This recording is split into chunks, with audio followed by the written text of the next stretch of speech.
سورہ مائدہ کی 35ویں آیت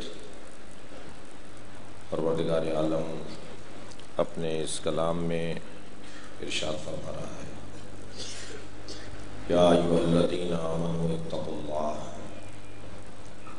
اے صاحبان ایمان تقوی پروردگار اختیار کرو۔ یہ کیسے ممکن ہے کہ میں منبر سے مومنوں اور متقیوں کی بات کر رہا ہوں اور حرام کام کی ترویج اور تبلیغ اس منبر سے کی جائے؟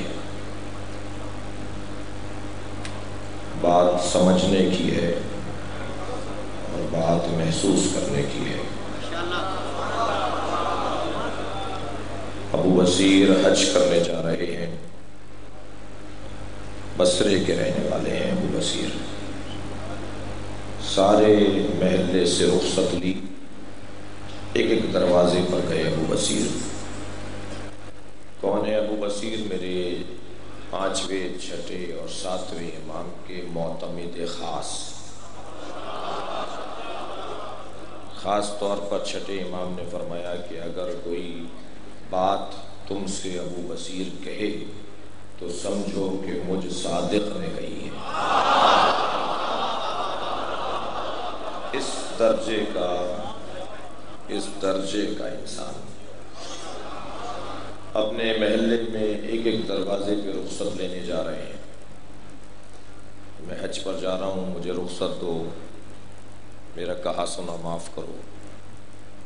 ایک گلی میں گئے، دروازہ بجاتے بجاتے ایک دروازے پر پہنچے تو یہ دروازہ اس شخص کا تھا کہ جو بصرے کا بدترین شخص، ساری برائیاں اسی سے پھوٹتی تھیں، ساری برائیوں کا مرکز وہی شخص تھا جس کا گھر سامنے نظر آیا، ہر برے کام کا حمایت کرنے والا، ہر برائی کا مروج، بصرے کا بدترین بدکردار ترین شخص۔ بڑھتے بڑھتے ہاتھ رک گیا کہ میں اس سے کیا اجازت لوں، اس سے کیا رخصت لوں۔ 2 قدم آگے بڑھے، دوسرا دروازہ بجا دیا۔ سارے علاقے سے رخصت لے کر جس دن روانگی تھی، اس دن سارا محلہ، سارا شہر انہیں رخصت کرنے کے لیے دروازہ شہر تک جا رہا تھا۔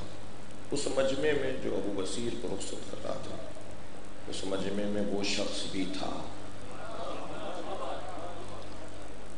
بھیڑ کو، رش کو کاٹتا ہوا آگے آیا، ابو بصیر کے ہاتھوں کا بوسہ دے کے کہا، ابو بصیر میں تو اس قابل نہیں تھا کہ آپ میرے دروازے پر آتے،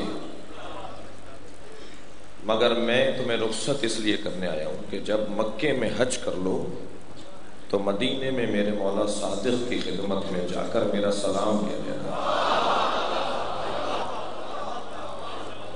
میں کچھ نہیں کرتا سوائے یہ کہ سلام بھیجتا ہوں، میرا سلام میرے مولا کو دینا، اور بس ایک سوال میرے مولا سے کر لینا میرے لیے کہ کیا مجھ جیسوں کی بخشش بھی ہے؟ ابو بصیر کہتے ہیں کہ میں نے مکے میں حج مکمل کیا، جب مدینہ پہنچا اور حضرت کی خدمت میں پہنچا تو میرے پاس ایک پورا صندوق تھا جس میں حضرت کے لیے امانتیں تھیں۔ کسی نے خمس بھیجا تھا، کسی نے ہدیہ بھیجا تھا، کسی نے خط بھیجا تھا، کسی کے سوالات میرے پاس تھے، وہ میں ایک ایک کر کے حضرت کو دیتا رہا، ایک ایک کو بتاتا رہا یہ فلاں نے بھیجا ہے، یہ فلاں نے بھیجا ہے۔ جب ساری امانتیں میں نے دے دی تو انہوں نے فرمایا، مولا نے فرمایا، ابو بصیر کچھ اور بھی ہے؟ ابو بصیر کہتے ہیں کچھ دیر کے لیے میں نے سوچا، معصوم تو نہیں ہے نا، ابو بصیر ہے، معصوم نہیں ہے۔ کہتے ہیں میں نے کچھ دیر کے لیے سوچا، مجھے یاد نہیں آیا۔ میں نے کہا مولا جو کچھ تھا میں نے آپ کو دے دیا۔ فرمایا وہ سلام پہنچاؤ جو تمہارے شہر کے ایک گنہگار شخص نے بھیجا ہے۔ میں نے کہا مولا فلاں شخص جو برائیوں میں مبتلا ہے، گناہوں میں مبتلا ہے، میں تو لفظ کلچرز کی بات نام لے دیا تھا میں کوئی 25 مسجدوں کو جانتا ہوں جہاں پہلے مے خانے تھے، آج مسجدیں بنی ہوئی ہیں، چرچ بھی جاتی تھی، آج وہاں امام بارگاہ بنے ہوئے ہیں۔ ان لوگوں کو دھتکارنے سے اصلاح نہیں ہوگی،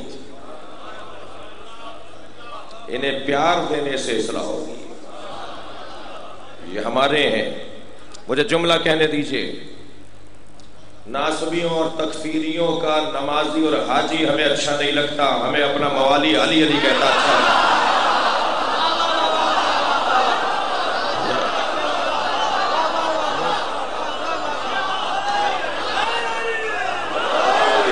جو مولا علی کا نام لیتا ہے مگر کردار کا کمزور ہے، مجھے وہ اس سے زیادہ اچھا لگتا ہے جو پکا نمازی ہے اور علی کا نام نہیں لیتا۔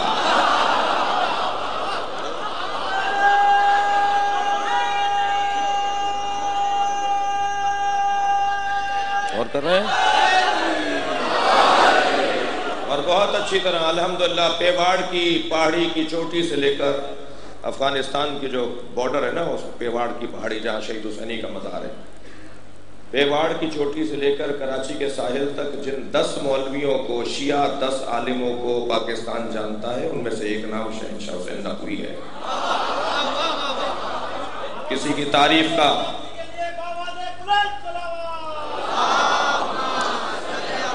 کسی کی تعریف اور کسی کے خوش ہونے کا محتاج نہیں ہوں، شاید ہی چند مولوی ہوں گے ان میں سے ایک ہوں جو اپنا خمس بھی دیتا ہوں، خاندانی زمیندار ہوں، کسی سے کوئی دب کر اور کسی کو خوش کرنے کے لیے مجلسیں لینے کے لیے کسی کو راضی کرنے کے لیے ممبر پہ نہیں بیٹھتا۔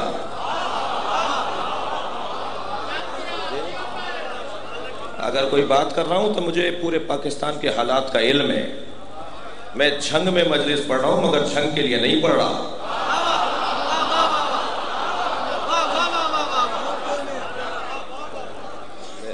ہمارا یہ بیان اس وقت ممکن ہے اس وقت کینیڈا میں سنا جا رہا ہو، دنیا کے گوشہ کنار میں سنا جا رہا ہو۔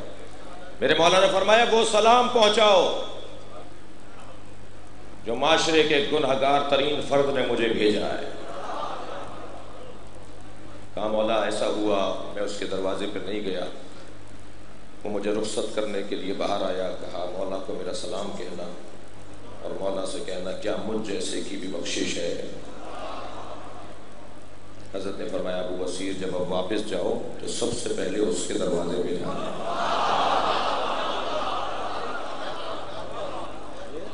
سب سے پہلے اس کے دروازے پہ جانا اور جا کر کہنا تمہارے امام نے تمہیں جواب سلام بھیجا ہے، اور کہنا ابو بصیر تمہارے امام نے تمہارے لیے ایک پیغام بھیجا ہے۔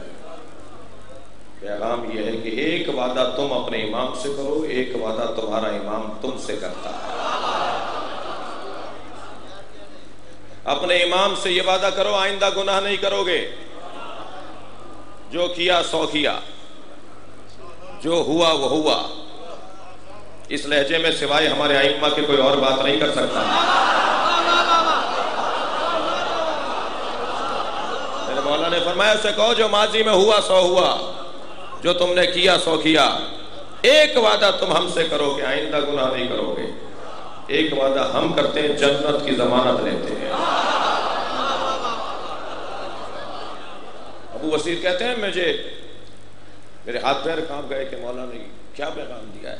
میں پہنچا جب اپنے شہر تو سب سے پہلے اس کے دروازے پر گیا، مجھے اپنے دروازے پر دیکھ کر میرے پیروں میں گر گیا ابو بصیر کہاں میں اور کہاں تم، مجھے بلایا ہوتا میں آتا آپ کی خدمت میں۔ کہا تمہیں نہیں پتا امام تمہارے سلام کے منتظر تھے اور امام نے تمہیں جواب سلام کے ساتھ یہ پیغام بھیجا ہے۔ کہتے ہیں کچھ دن کے بعد مجھے خبر ملی کہ وہ بستر علالت پر ہے، پیغام دے دیا۔ ابو بصیر کہتے ہیں کچھ دن بعد مجھے خبر ملی کہ وہ بستر علالت پر ہے، مریض ہے، صاحب فراش ہے۔ میں جب اس کے سراہنے گیا تو اس کے اہل خانہ نے بتایا کہ یہ کئی دن سے بے ہوشی میں ہے اور اب اس کے بدن میں بھی طاقت نہیں ہے کہ یہ اٹھ سکے۔ چند مہینوں کے بعد ابو بصیر کہتے ہیں کچھ دیر میں اس کے پاس بیٹھا رہا، جب اٹھ کے جانے لگا تو اس نے آنکھیں کھول کر مجھے آواز دی ابو بصیر رکو۔ اہل خانہ کو تعجب ہوا کہ یہ کیسے ٹھیک ہو گیا۔ میرا ہاتھ چوم کر کہنے لگا میں نے صرف 3 مہینے امام سے وعدہ کر کے پورا کیا ہے، میں نے 3 مہینے گناہ نہیں کیے، اور میں بے ہوش نہیں تھا، امام مجھے جنت کی سیر کرا رہے تھے۔ صلوات پڑھیں گے محمد و آل محمد۔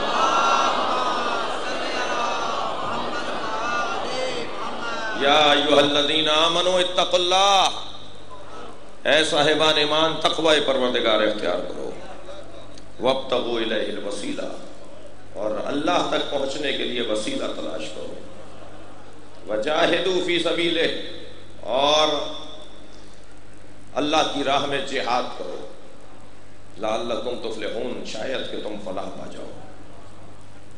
عزیزان گرامی، میں نے پہلی مجلس میں کہا تھا اس آیت کا دسترخوان بڑا وسیع ہے، میں ایک چھوٹا سا طالب علم بھی اس آیت کے اوپر آج 5ویں مجلس میں کسی ایک فقرے کے اوپر بھی میں مطمئن نہیں ہوں کہ میں نے اپنی بات کو پورا کیا ہے۔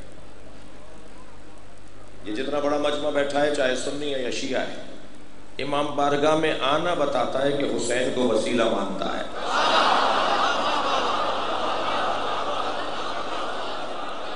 اور میں گنجائش دے دیتا ہوں، امام بارگاہ میں آنا بتاتا ہے کہ وسیلہ اگر مانتا نہیں ہے تو سمجھنا چاہتا ہے کہ وسیلہ ہوتا کیسے ہے، وسیلہ ہے کیا۔ یہ سارا مجمع وسیلے کو ماننے والا ہے یا ماننا چاہتا ہے؟ اور جو حسین کے دروازے پر آ جاتا ہے وہ خالی ہاتھ نہیں جاتا۔ یہ کریم کا دروازہ ہے، یہاں مادی رزق تو ویسے ہی ملتا ہے، اس لیے کہ اللہ نے کہہ دیا ہے کہ کوئی حرکت کرنے والا نہیں ہے مگر یہ کہ اس کے رزق کی ذمہ داری میرے اوپر ہے۔ کوئی ہلنے والا، کوئی جاندار نہیں ہے دنیا میں، وما من دابۃ فی الارض الا علی اللہ رزقھا، زمین پر کوئی ہلنے والا نہیں ہے مگر اس کے رزق کی ذمہ داری اللہ کے اوپر ہے۔ تو رزق مادی تو سب کو ملے گا، مگر یہ جو دسترخوان ہے جسے مجلس اعزا کہتے ہیں، یہ رزق مانوی کا دسترخوان ہے۔ یہاں ہماری روح کو تسکین ہوتی ہے، ہماری فطرت کو غذا ملتی ہے، اور روح کی غذا جب نصیب ہو جائے تو عزیزان گرامی بدن بھی طاقتور ہو جاتا ہے۔ بدن ان کا ہی کمزور رہتا ہے جن کی روح کمزور ہو۔ آپ ذرا غور فرمائیں، تو یہاں روح کی غذا ہے جو ذکر اہل بیت ہے۔ میں بہت دن تک سکون میں رہتا ہوں جب مجھے موقع مل جاتا ہے کہ میں حسین کے نام پر آنسو بہاؤں۔ جب آنسو میرے بہتے ہیں تو مجھے بہت دن تک سکون ملتا ہے۔ کچھ دیر میں وسیلے کے اوپر غور کرنا چاہتا ہوں۔ یہ کیا کہہ رہا ہے اللہ؟ اے صاحبان ایمان تقوی پروردگار اختیار کرو، وابتغوا الیہ الوسیلہ، اور اللہ تک پہنچنے کے لیے وسیلہ تلاش کرو، وسیلہ تلاش کرو۔ بلا لیجیے بچوں کو اوپر بلا لیجیے، وسیلہ تلاش کرو۔ اجعلوا واجعلوا الوسیلہ نہیں کہا ہے، وابتغوا الیہ الوسیلہ، واجعلوا الیہ الوسیلہ نہیں ہے، وابتغوا الیہ الوسیلہ ہے۔ وسیلہ بنانے کا حکم نہیں ہے، وسیلہ تلاش کرنے کا حکم ہے۔ تلاش کرنے کے حکم میں ہی یہ حکم پوشیدہ ہے کہ بنا ہوا ہے، تلاش کرو۔ تمہارا کام وسیلہ بنانا نہیں ہے، اس لیے کہ اگر وسیلہ تم بنانے کی قابلیت رکھتے ہوتے تو تم خود وسیلہ ہوتے، پھر تم وسیلہ کسی کو کیوں تلاش کرتے؟ تم میں اگر یہ قابلیت ہوتی، ہم نے بنایا ہے، تمہیں تلاش کرنا ہے۔ ایک مجلس میں ہم نے کچھ تلاش کے حوالے سے بتایا تھا کہ قرآن کے صفحے پلٹتے رہیے، ہمیں کچھ لوگوں سے جڑنے کا حکم ہے۔ کبھی کہا ہے سچوں کے ساتھ ہو جاؤ، کبھی کہا ہے اہل ذکر سے سوال کرو، کبھی کہا ہے اولی الامر کی اطاعت کرو، کبھی کہا ہے قربا سے مودت کرو۔ اب اللہ نے نام بتا دیا کہ اہل بیت کو ہم نے طاہر بنایا ہے۔ یہ سارے پتے بتائے جا رہے ہیں کچھ ایسی ہستیوں کے۔ پھر قرآن مجید میں پروردگار عالم نے شیطان سے کہا یا ابلیس ما منعک ان تسجد لما خلقت بیدی، اسے سجدہ کرنے سے تجھے کس نے روکا جسے میں نے اپنے دونوں ہاتھوں سے بنایا ہے؟ استکبرت ام کنت من العالین، متکبر ہو گیا تھا یا عالین میں سے تھا؟ جا کے پوچھئے مسلمان بھائیوں سے قرآن کی تفسیر کا دعویٰ کرنے والوں سے کہ یہ عالین کون ہے؟ اے شیطان، تو نے جو سجدہ نہیں کیا آدم کو، متکبر ہو گیا تھا اس لیے نہیں کیا، یہ عالین میں سے تھا۔ یہ عالین کون ہے؟ لغت میں جا کے دیکھیے، عالین جمع ہے علی کی۔ بھائی تھکے ہوئے ہیں یہاں پر، تھوڑا سا غور فرمائیں گے۔ علی کی جمع بنائیں گے تو عالین بنے گا۔ کچھ علی لوگ تھے جنہیں آدم کو سجدہ نہیں کرنا تھا۔ نقطن صاحب کا حسین جملہ ہے تفسیر قرآن کے اندر، اس آیت کی تفسیر لکھتے ہوئے وہ فرماتے ہیں جب یہ گھرانہ وہاں ہوتا ہے تو سب علی ہوتے ہیں، جب یہ گھرانہ وہاں ہوتا ہے تو سب علی ہوتے ہیں، جب یہاں آتے ہیں تو سب محمد ہوتے ہیں۔ کلنا محمد، صلوات پڑھیں گے محمد۔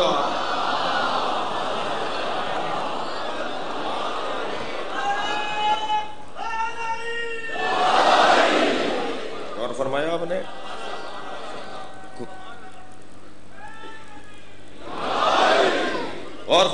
وسیلے کا ہمیں حکم، وسیلہ تلاش کرو۔ اب مجھے تھوڑی تسلی دیجئے، بہت دیر تو نہیں ہوئی ہے؟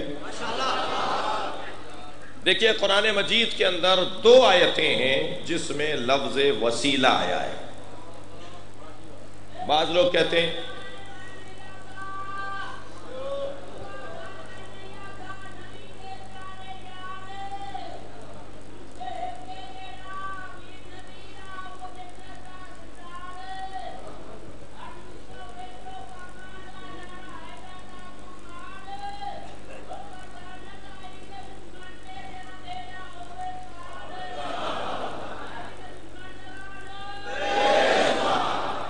اس مجلس کا حصہ ہے بھائی۔ کس کے سہارے اٹھے گا؟ مختصر، کس کے سہارے اٹھے گا محشر کی بھیڑ میں؟ ہیرا تلاش کر اس شاہ مشرق کا، ہم کا اطمینان ہے فقط کے ساتھ کر ہوگا ہمارے ہاتھ میں دشمن حسین کا۔ وسیلہ تلاش کرو۔ قرآن مجید میں توجہ میرے ساتھ ہے، قرآن مجید میں 2 آیتیں ہیں جس میں لفظ وسیلہ آیا ہے۔ ایک آیت جو میں روزانہ پڑھ رہا ہوں سورہ مبارکہ مائدہ کی 35ویں آیت، ایک آیت سورہ مبارکہ بنی اسرائیل کی 57ویں آیت ہے، 57 جی۔ اس آیت کو جو میں پڑھ رہا ہوں اس کے بارے میں ہمارے بھائیوں کا کہنا یہ ہے، علمی گفتگو ہے، کسی کو خفا نہیں ہونا چاہیے، بات سمجھ میں آئے تو لے لے، نہ سمجھ میں آئے تو پھر بھی کچھ نقصان تو نہیں ہوا، نقصان تو میرا ہوگا کہ میں اپنا وقت لگا رہا ہوں گا جی۔ اس آیت کریمہ کے بارے میں ہمارے بھائیوں کا کہنا یہ ہے کہ یہاں جو کہا گیا ہے کہ یا ایھا الذین آمنوا اتقوا اللہ وابتغوا الیہ الوسیلہ وجاہدوا فی سبیلہ، تو یہاں پر اللہ نے تقوی کو وسیلہ قرار دیا ہے۔ ہمارے بھائیوں کا کہنا ہے اے صاحبان ایمان تقوی پروردگار اختیار کرو اور تقوی تک پہنچنے کے لیے وسیلے کو تلاش کرو۔ وجاہدوا فی سبیلہ، اور اللہ کی راہ میں جہاد کرو، تو جہاد کو وسیلہ قرار دیا گیا ہے، یعنی وسیلہ کہہ کر کہا ہے جہاد کرو، جہاد وسیلہ ہے۔ پہلی بات تو ان دوستوں کے لیے یہ ہے کہ یہ بات تمہیں تو سمجھ میں آئی، معاذ اللہ اللہ کو سمجھ میں نہیں آئی کہ جب میں نے پہلے تقوی کا حکم دے دیا، جب میں نے بعد میں جہاد کا حکم دے دیا، تو بیچ میں یہ وسیلے کی بات کیا کر رہا ہوں؟ یہ جہاد اگر پہلے تقوی پہلے بیان ہو چکا ہے، وسیلہ تقوی، وسیلہ جہاد، تو پھر علیحدہ سے وسیلے کی بات کرنے کی ضرورت کیا پیش آئی تھی؟ میں کہتا ہوں نہیں، آپ اپنی بات پہ ہی قائم رہیے۔ اللہ جو وسیلہ تلاش کرنے کی بات کر رہا ہے وہ یہی کہہ رہا ہے جو تم کہہ رہے ہو۔ اگر متقی ہونا ہے تو کسی کو تلاش کرو کہ متقی ہوتے کیسے ہیں، اگر جہاد کرنا ہے تو کسی کو تلاش کرو کہ مجاہد ہوتا کیسے ہے۔ ہم بھی یہی کہہ رہے ہیں کہ اگر متقی بننا ہے تو کسی صاحب تقوی کو تلاش کرو، اب ہمارے معاشرے میں جس کے تقوی پر ہمیں شبہ ہو کہ یہ نفسیاتی بیمار ہے یا متقی ہے، بہت سارے نفسیاتی بیمار ہوتے ہیں جسے دنیا متقی سمجھ رہی ہوتی ہے، انہیں ایک ہفتے کی ٹیبلٹ کھانے کے بعد ان کی طبیعت ہری ہو جاتی ہے، ان کی طبیعت ٹھیک ہو جاتی ہے۔ وہ جن کو ذکر کے نام پر نفسیاتی بیماری ہوتی ہے، جنہیں نماز یاد رہتی ہے اور بچوں کا خیال نہیں ہوتا، جنہیں روزہ ہی روزہ یاد رہتا ہے اور رزق حلال کی تلاش میں گھر سے نکلتے نہیں ہیں، کہ صاحب یہ بہت بڑا متقی ہے، یہ متقی نہیں ہے، یہ اہل تقوی نہیں ہے، یہ اہل لقوہ ہے، یہ بیمار ہیں، یہ بیمار ہیں، یہ مفلوج ہے۔ تو ہمیں تو اب شبہ ہو رہا ہے کہ ہمارے معاشرے کا یہ متقی ہے یا وہ متقی ہے۔ جن متقیوں پر شک ہو رہا ہو ان متقیوں کو تلاش کرنے کا تو اللہ حکم نہیں دے گا۔ ہمیں تو ایسا متقی چاہیے جو جوتیوں میں بند بھی لگاتا ہو اور معاشرے کا سب سے بڑا حاکم بھی ہو۔ ہمیں تو ایسا متقی چاہیے جس کی ابا کے اندر پیبند لگتے ہوں، اور جب حکومت چلانے کا نظام بنا کے دیتا ہو تو عہد نامہ مالک اشتر بن جاتا۔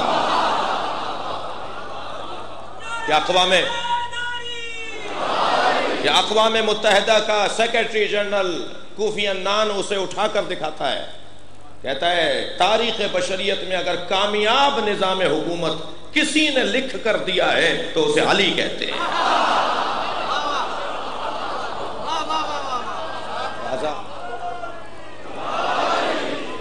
راجیو گاندھی نے ہندوستان میں اسے چھپوایا، وہ تو شیعہ نہیں تھا۔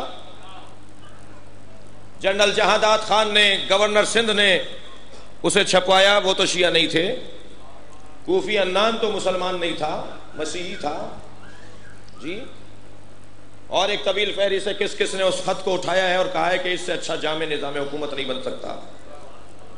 اور ہم نے جب خان صاحب کے بازو کے اوپر یا علی مدد باندھا تو ہماری غرض کوئی اور نہیں تھی سوائے اس کے کہ اگر کوئی ملک کی خدمت کرنا چاہتا ہے تو اس کو مولا کے سائے میں دے دو، شاید کہ اسے موقع مل جائے۔ اور ہمیں مولا پہ یقین بھی تھا، اور ذرا ذہن میں رہے، کسی کے ذہن مبارک میں یہ نہ آئے کہ چھوٹی چیز میں تو نام بھی لینے کے لیے اپنی طبیعت کو خراب کر لوں گا کہ کسی کرسی کی ضرورت ہے، کسی شہرت کی ضرورت ہے۔ میں جملہ کہہ کے آگے بڑھ رہا ہوں، زیادہ نہیں رکوں گا اس مرحلے پر۔ میں جس کرسی پر بیٹھا ہوں نا، اس سے اونچی کرسی نہیں ہے۔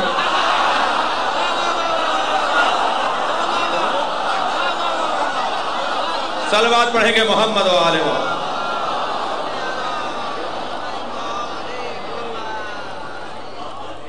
مجھے اور آپ کو اپنے آپ کو اس قابل بنانا ہے کہ ہم جسے چاہیں حکومت دلوائیں اور جس کی چاہیں حکومت گرائیں۔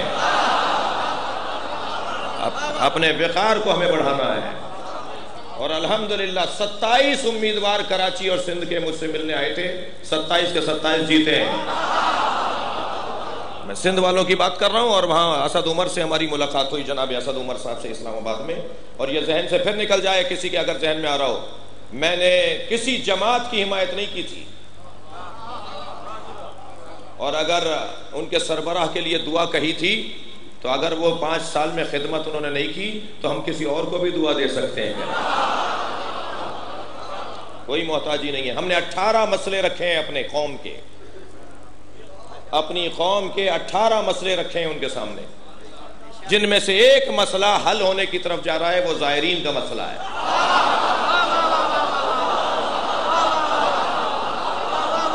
ان 18 مسئلوں میں سے ایک مسئلہ، بھئی اس موقع پہ لبیک کیا حسین بنتا تھا؟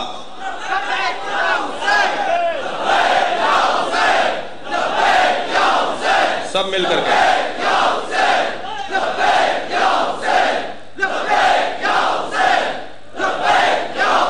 بلند تر سلوات۔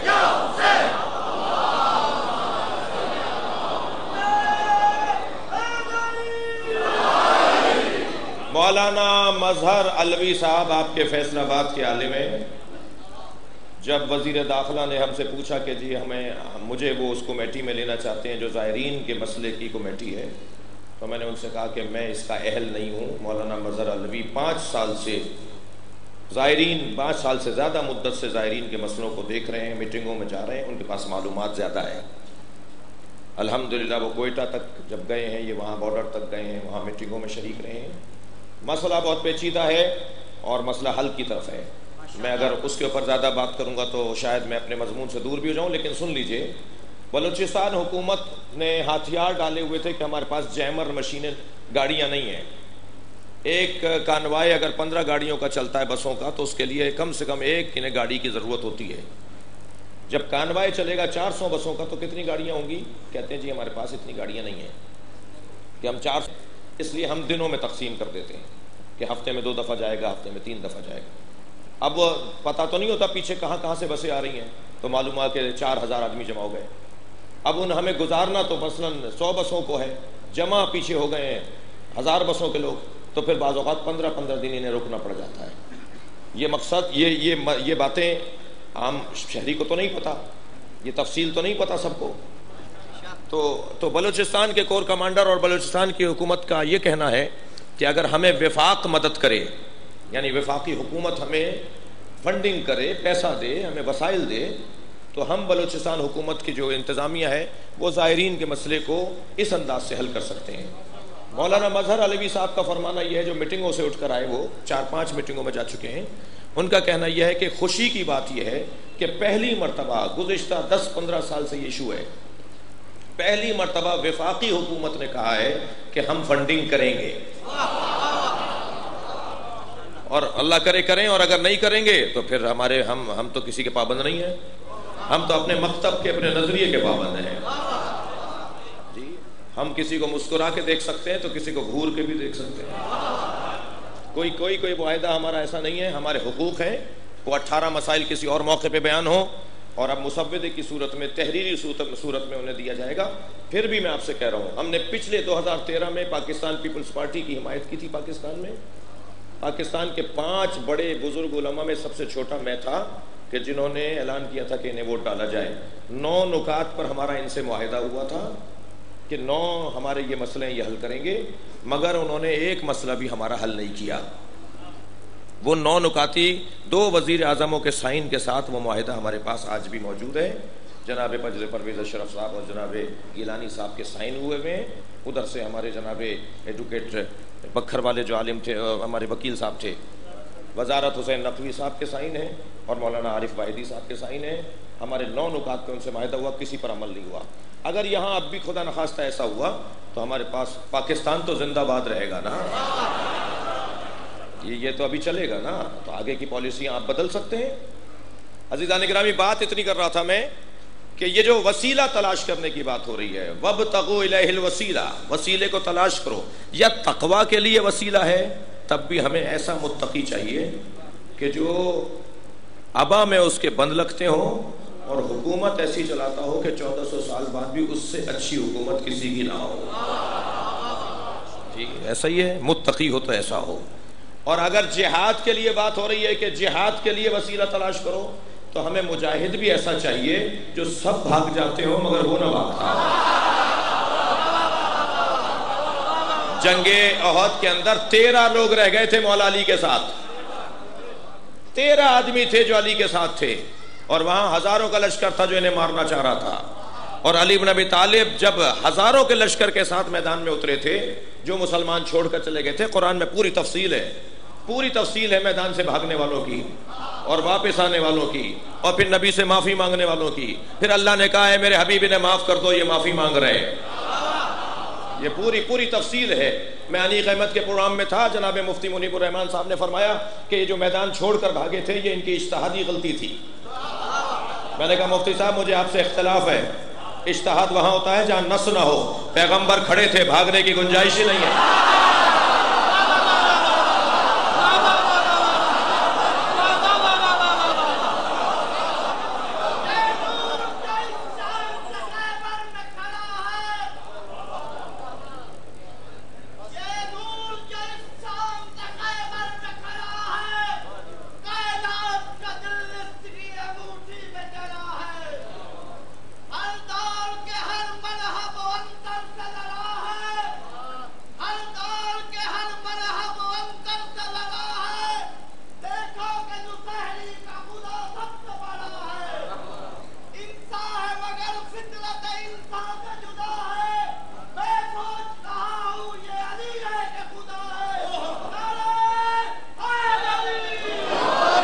ہم سوچ چکے ہیں کہ یہ بندہ خدا ہے.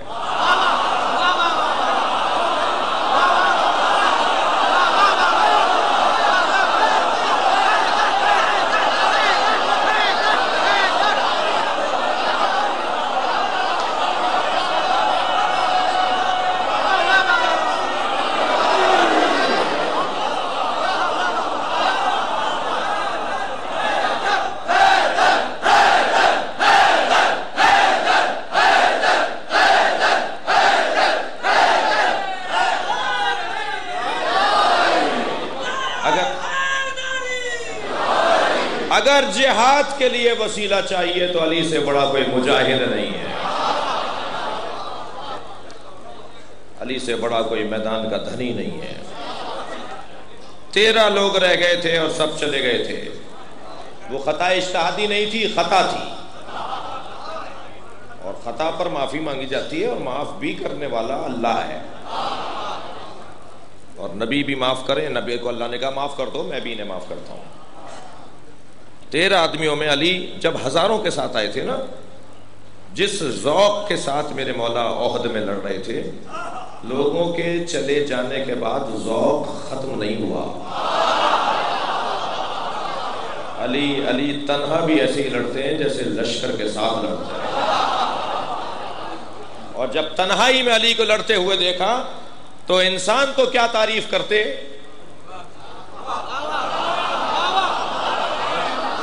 جب تنہا علی کو میدان احد میں لڑتے ہوئے دیکھا تو انسان کیا تعریف کرتے. آسمان سے اللہ نے جبریل کو بھیجا، اے جبریل جاؤ فضائے احد میں جا کے علی کا قصیدہ پڑھو. میں کہتا ہوں علی کا قصیدہ پڑھنا یا سنت پیغمبر ہے یا روش ملائکہ ہے. اور جبریل امین نے آ کر وہاں قصیدہ پڑھا، لا فتح الا علی،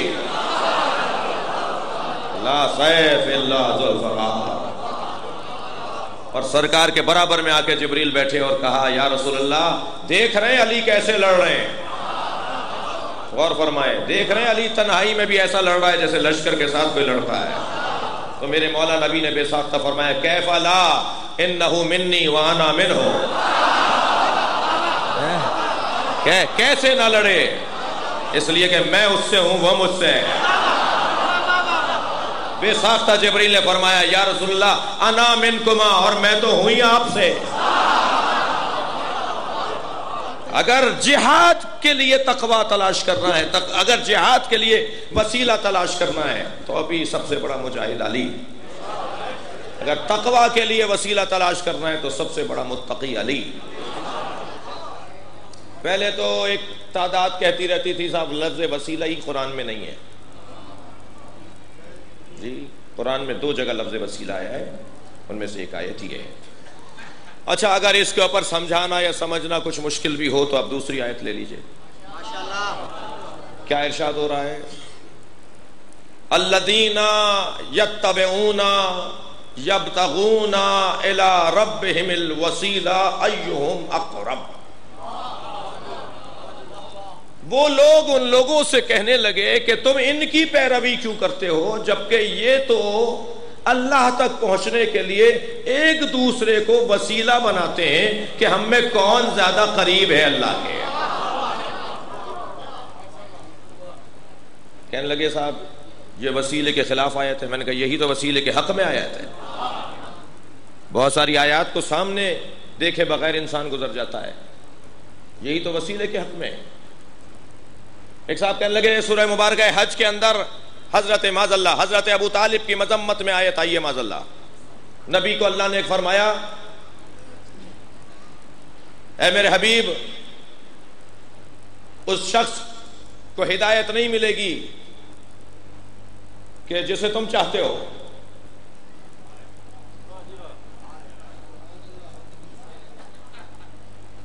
بلکہ ہدایت اسے ملے گی جو تمہیں چاہتا ہے، جسے اللہ چاہتا ہے. تو یہاں حضرت ابو طالب کی عظمت میں ہی آیت ہے. ایک صاحب کہنے لگے حضرت ابو طالب کی شان میں کوئی آیت نہیں ہے بلکہ مذمت میں حدیثیں ہیں. میں نے کہا سورہ مبارکہ انفال کی آیت کیا کہہ رہی ہے؟ والذین آووا ونصروا اولئک هم المؤمنون حقا. جنہوں نے نبی کو پناہ دی، جنہوں نے نبی کی مدد کی، وہی واقعی مومن ہے۔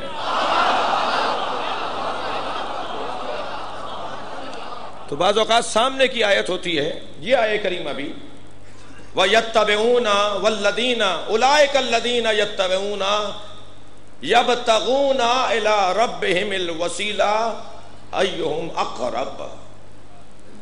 وہ لوگ ان سے کہنے لگے تم ان کے پیچھے کیوں لگے ہو، یہ تو ویسے ہی اپنے آپ کو ایک دوسرے کو وسیلہ بناتے ہیں، یہ تو ایک دوسرے کو وسیلہ بناتے ہیں کہ ان میں سے کون اللہ سے زیادہ قریب ہے۔ تو یہ آیت وسیلے کے خلاف کہاں ہے؟ یہ آیت تو وسیلے کو ثابت کر رہی ہے کہ یہ ایک دوسرے کو وسیلہ بناتے ہیں، اور وسیلہ بنانے کا پیمانہ یہ ہے کہ کون اللہ سے زیادہ قریب ہے۔ بھائی ایاک نعبد و ایاک نستعین اہدنا الصراط المستقیم صراط الذین انعمت علیہم غیر المغضوب علیہم ولا الضالین۔ یہ آیت نبی بھی پڑھتے تھے یا نہیں؟ یہ سورہ مولا علی بھی پڑھتے تھے یا نہیں؟ تو جب مولا نبی کہتے تھے کہ ہمیں ان کے رستے پہ رکھ جن پر تو نے اپنی نعمتیں نازل کی، ہمیں ان کے رستے پہ نہ چلا جن پہ تو غضبناک ہوا، تو مولا نبی کے نزدیک کون لوگ تھے؟ میں جب سوچ رہا ہوتا ہوں تو میرے نزدیک تو اہل بیت ہوتے ہیں نا۔ خود اہل بیت جب پڑھتے تھے تو ان کے نزدیک کون ہوتا تھا؟ نہیں، میرا سوال روشن نہیں ہے بھائی۔ جب میں کہتا ہوں کہ جن پر تو نے اپنی نعمتیں نازل کی مجھے ان کے رستے پر رکھ، تو میرے نزدیک تو نبی اور خانوادہ نبی ہے۔ جب خود اہل بیت یہ آیت پڑھتے تھے تو ان کے نزدیک، ان کے پیش نظر کون ہوتا تھا؟ بھائی سوال ہے یا نہیں ہے؟ ان کے نزدیک کون ہوتا تھا کہ جس کو سوچ کر وہ کہتے تھے ان کے رستے پر جن پہ تو نے اپنی نعمتیں نازل کی، ہمیں ان کے رستے پہ نہیں چلنا جس پہ تو غضبناک ہوا؟ اہل بیت کے نزدیک کون تھا؟ جناب سعد ابن ابی وقاص کہتے ہیں کہ میں نے ابو ذر غفاری سے کہا کوئی یادگار واقعہ نبی کا بتاؤ۔ ابو ذر غفاری کہتے ہیں میں نے سعد کہتے ہیں مجھ سے ابو ذر غفاری نے کہا کہ میں نے ایک دن نبی سے کہا یا رسول اللہ مجھے کچھ راز بتائیے، مجھے اسرار بتائیے۔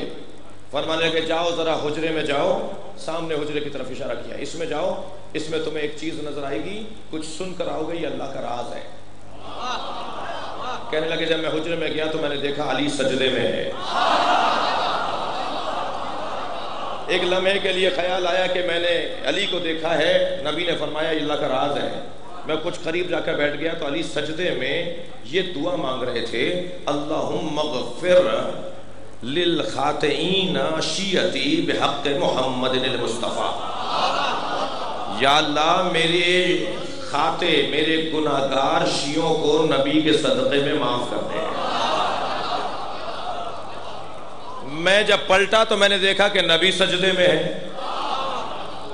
اب میں جب قریب جا کر بیٹھا تو نبی یہ دعا کر رہے تھے، اللہم اغفر للمسیئین امتی بحق علی ابن ابی طالب۔ یا اللہ میری امت کے گناہگاروں کو علی کے صدقے میں معاف کر دے۔ جب علی دعا مانگتے ہیں تو نبی کا واسطہ دیتے ہیں، جب نبی دعا مانگتے ہیں تو علی کا واسطہ ہے۔ صلوات پڑھیں گے محمد و آلہ۔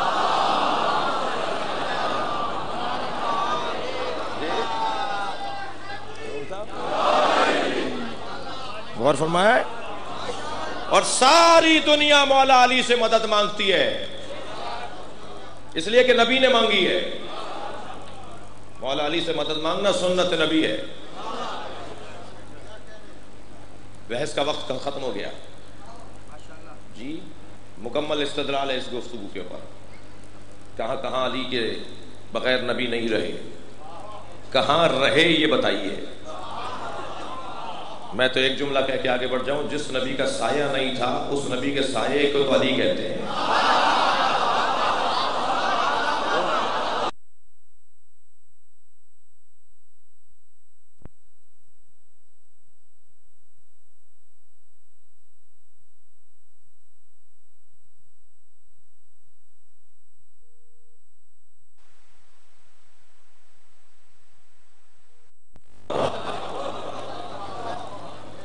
ائمہ اہل بیت اللہ کی طرف سے حجت ہیں۔ میرے مولا عسکری فرماتے ہیں نحن حجج اللہ علیکم، ہم اللہ کی حجتیں ہیں تمہارے اوپر۔ وجدتنا فاطمہ حجت اللہ علینا، اور ہماری جدہ فاطمہ ہم اماموں پہ اللہ کی حجت ہے۔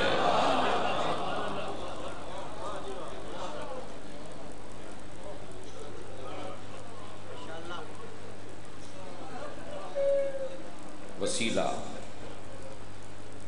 یہ سارا مجمع حاجات لے کر آیا ہے، ضرورتیں لے کر آیا ہے۔ اللہ تو دینا چاہتا ہے، مانگنے کا ڈھنگ آنا چاہیے، اور جب آنکھوں میں آنسو ہوں، دل پر حسین کی حکومت ہو، انسان اپنے گناہوں کو یاد کرے، اپنی حاجات کو سوچے، تو اللہ نے تو پہلے ہی ارادہ کیا ہوا ہے کہ وہ دینا چاہتا ہے۔ دے گا تو انہیں بھی جو مانگیں گے نہیں، مگر جو مانگ کر لیتے ہیں اللہ کو بہت عزیز ہیں۔ عزادارو، ہم سے لوگ کہتے ہیں ہم روتے کیوں ہیں؟ یہ گریہ ندامت نہیں ہے، یہ گریہ پشیمانی نہیں ہے۔ ہم تو اس زمانے میں تھے ہی نہیں نا، تو ہماری ندامت کا کیا مطلب؟ ہم تو اس زمانے میں تھے ہی نہیں۔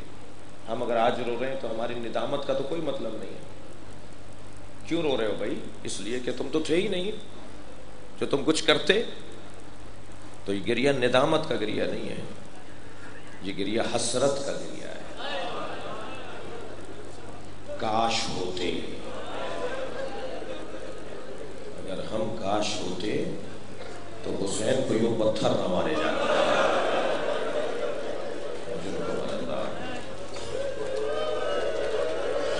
خدا کسی پر میں نہ رلائے سوائے میں کہتی ہے، ہم اگر کربلا میں ہوتے تو زہرا کے لال کو یوں گھوڑے سے گرایا نہ جاتا۔ میں ایک جگہ مجلس پڑھ کر نکلا، ایک روتا ہوا عزادار مجھ سے کہنے لگا، مولانا آپ نے مصائب کم پڑھے۔ میں نے کہا بھائی کیا یہ کم مصائب ہے کہ حسین گھوڑے سے گر گئے؟ میں اور آپ گھنٹوں روتے رہے نا، تو کم ہے کہ حسین گھوڑے سے گر گئے؟ میں ابھی اس ممبر سے اگر گر جاؤں تو کتنے چاہنے والے بڑھیں گے؟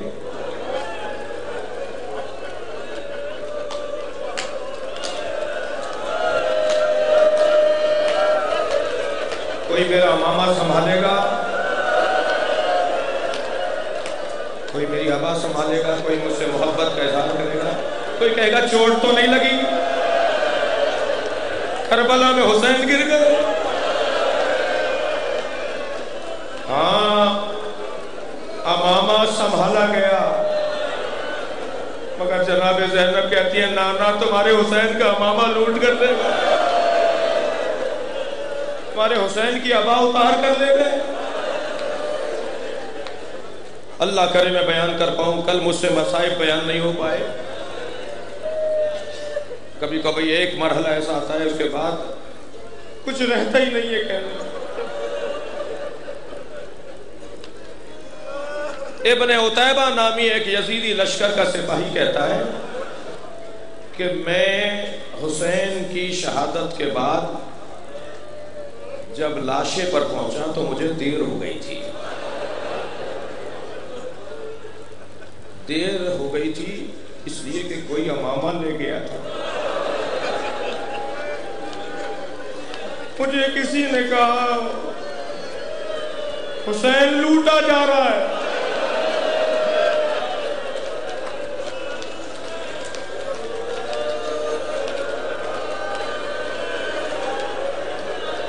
جب میں پہنچا حسین کے لاشے پر تو کوئی امامہ لے جا چکا تھا، حسین کا امامہ اتار کے کوئی لے گیا تھا، حسین کی ابا اتار کر کوئی لے گیا تھا۔ سخت جملہ ہے، حضرت آیت اللہ نظری منفرد نے اسے قصہ کربلا میں لکھا ہے۔ وہ کہتا ہے کہ کوئی حسین کی ابا لے گیا تھا، کوئی حسین کی نالینیں اتار کر لے گیا تھا۔ کہتا ہے ایک شخص نے حسین کی انگوٹھی اتارنا چاہیے، اس سے انگوٹھی اتر نہیں رہی تھی، اس نے انگلی کاٹ دی تھی۔ اب حسین کوئی تلوار لے گیا. اب حسین کے بدن پہ وہ پھٹا ہوا کرتا تھا جو انہوں نے رخصت آخر کے وقت اپنی بہن زینب سے مانگا تھا.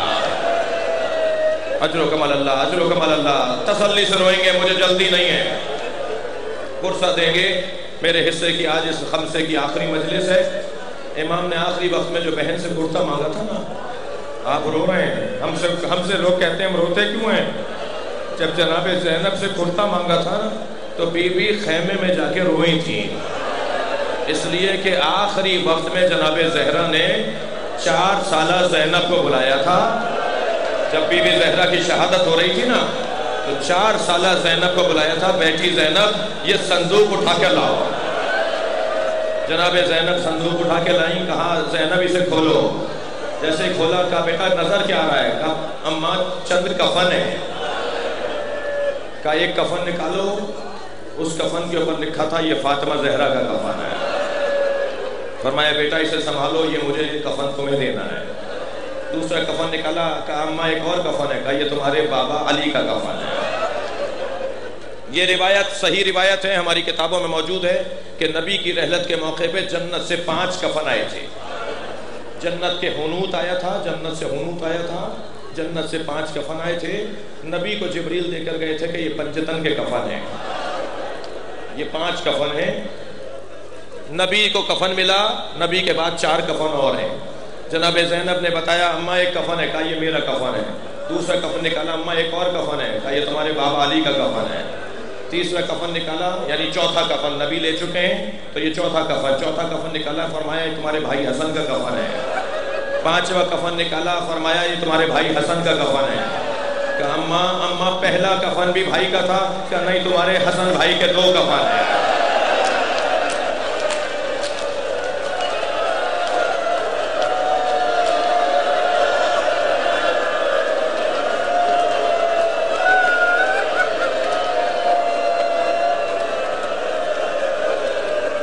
کم سن ہے میری بی بی. فرمانے لگی اماں بھائی حسین کا کفن. کا بیٹا کفن حسین کا نہیں آیا.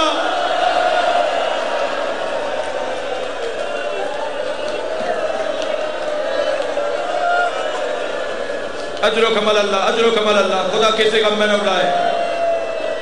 فرمایا بیٹا زینب ایک اور صندوق اٹھا کے لاؤ. جب دوسرا صندوق لے کر آئی کہا اس میں کھولو. کچھ چیزیں اور تھیں گھر کی. فرمایا کچھ کپڑے نظر آئے. کہا اماں کچھ کپڑے.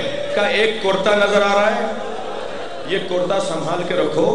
جب حسین تم سے کربلا میں مانگے تو سمجھنا کچھ دیر بعد میرا بچہ مارا جائے گا. میری بیوی انتظار میں تھی میرا بھائی کب آ کے کرتا مانگے گا. آ کر کہا بہن زینب وہ میری ماں کا کرتا مجھے دو. تو بی بی کرتا تو لینے گئی مگر خیمے میں بیٹھ کے بہت روئی ہیں، اس لیے کہ بی بی کو ماں یاد آئی ہے کہ کچھ دیر بعد تمہارا بھائی مارا جائے گا. اب لا کر اجر و کمال اللہ، تھکیں گے نہیں، مجھے 2 منزل اور دینی ہے. لا کر جناب زینب نے وہ کرتا امام حسین کو دے دیا. امام اپنے حجرے میں گئے ہیں، اپنے خیمے میں گئے ہیں. امام نے کپڑوں کے اندر وہ کرتا پہنا ہے، جو کپڑے ابا اوپر پہنی ہوئی ہے، خبا اوپر پہنی ہوئی ہے، اس کے اندر وہ کرتا پہنا ہے. اور اس کرتے کو پہننے کے بعد جگہ جگہ سے پھاڑا ہے. تو ننھی سکینہ برابر میں آ کے کھڑی ہوئی. کہا بابا یہ کیوں پھاڑ رہے ہیں آپ؟ کیا بتائے حسین اس بچی کو.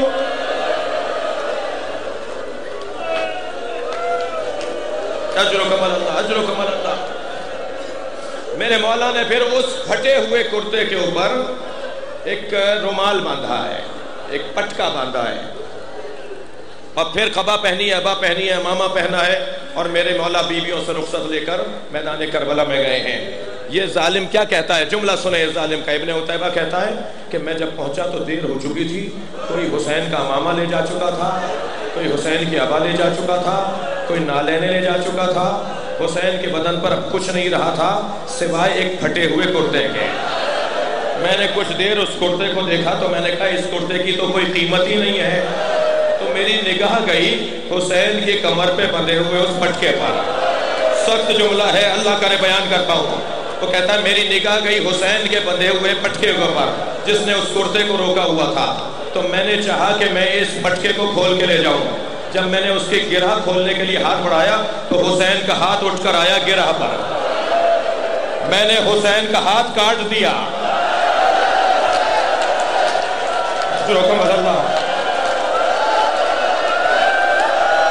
میں نے پھر گرہ کھولنا چاہی، حسین کا دوسرا ہاتھ گرہ پر آیا. میں نے حسین کا ہاتھ کاٹ دیا.